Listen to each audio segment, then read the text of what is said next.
Hello. As ever, thank you for joining me.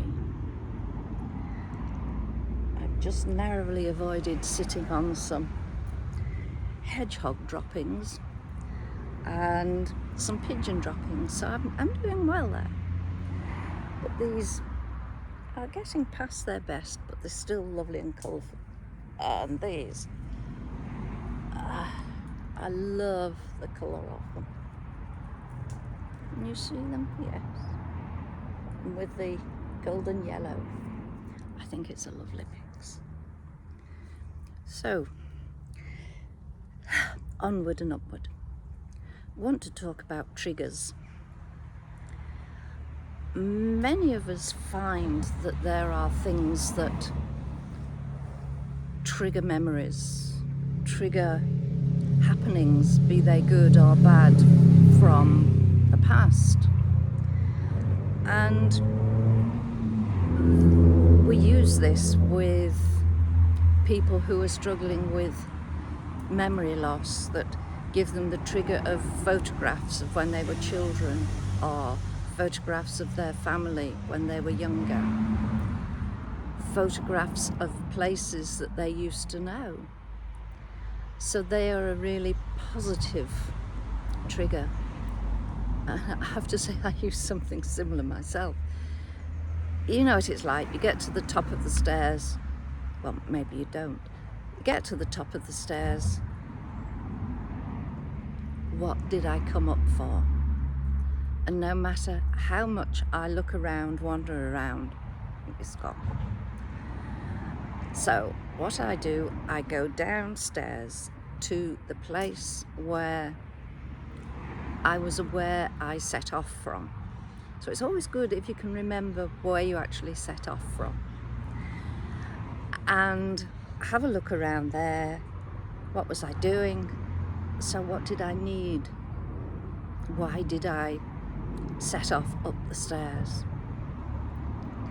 And very often that going back again gives me a trigger. And we can use these triggers if we've got music that we like, if we've got poetry that we like, that we can use those to trigger emotions, happy emotions, feelings of contentment, again, feelings of remembering as well.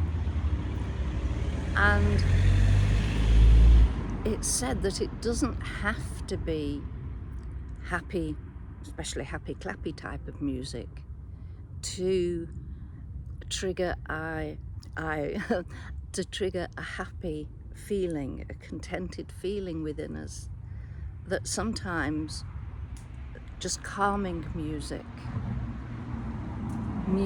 that doesn't have this strong backbeat, that can give us a feeling of contentment and happiness.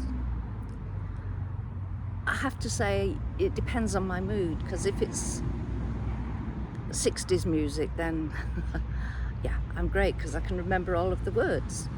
Mention a singer from these days or a few words from something, I have no idea.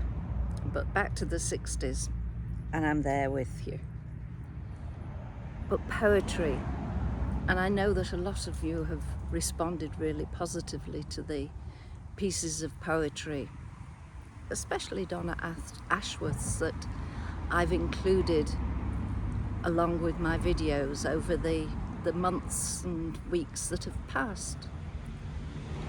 And there's something about the regularity of the words.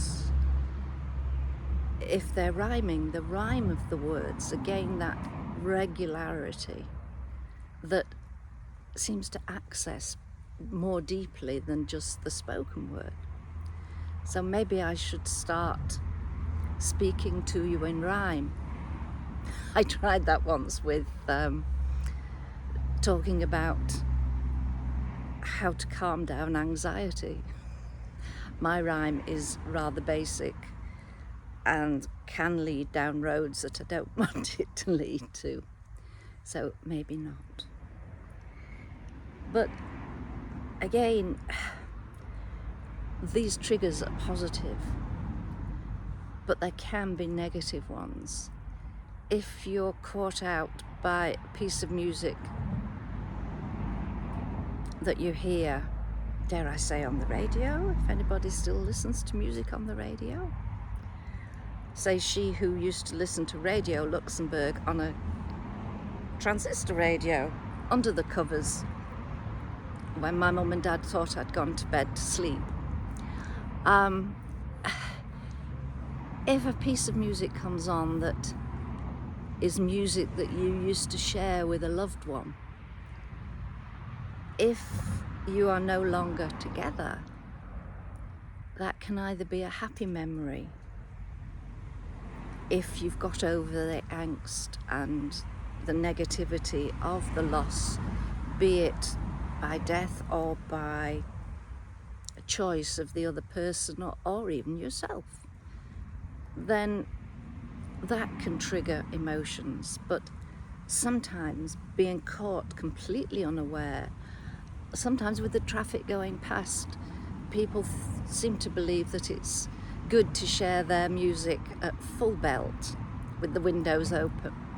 And sometimes, just sometimes, I've been really negatively triggered by just hearing a short piece of music, and it took me back to places that I wasn't prepared to be taken back to at that moment in time. And certainly with survivors of abuse, they can be triggered by seeing someone from a distance who looks like the person who abused them, especially if that person has died. And triggering can affect people with certain conditions. I used to work with a autistic child who had a fix on one particular brand of jeans, and she could have gone to a mall, to a supermarket with her mother and see the back pocket of one of these jeans, and it wasn't one of the well-known brands, so I suppose it fortunately didn't happen very often. But she would just run to that person, and you try and explain to that person to whom she is trying to cling that, sorry, but my daughter has a fixation on the brand of jeans that you're wearing. Not easy. So do you have triggers? Do they affect you negatively, positively, or depending on which and what and the day and the direction of the wind and the weather? But they are very strong emotion raisers, especially if we're caught unawares. It's one thing to put on some music that you used to like. It's another for it to hit you out of the blue. On that note, thank you so much for joining me, and I will speak to you again soon. Thank you so much. Look after yourselves. Take care of yourselves. And I will say bye for now.